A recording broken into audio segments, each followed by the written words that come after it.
विदेशों में भारत का डंका कैसे बज रहा है, इसकी वानगी अगर किसी को देखनी हो तो ज्यादातर दुनिया की बड़ी कंपनियों के सीईओ और सीएफओ की लिस्ट उठाकर देख लीजिए।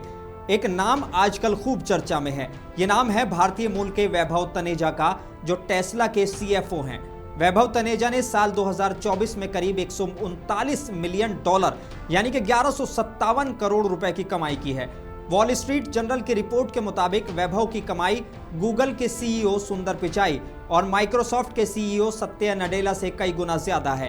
वैभव की कमाई टेस्ला के शेयर में तेजी की वजह से बढ़ी है। तनेजा की बेसिक सैलरी 4 लाख डॉलर यानी लगभग इंडिया के 3 करोड़ 33 लाख रुपए महाना है, लेकिन उनके पैकेज में सैलरी के साथ टेस्ला के स्टॉक ऑप्शंस और इक्विटी अवार्ड्स भी शामिल हैं। टेस्ला के चीफ फाइनेंशियल ऑफिसर वैभव की इनकम सुंदर पिचाई से करीब 12 गुना ज्यादा है।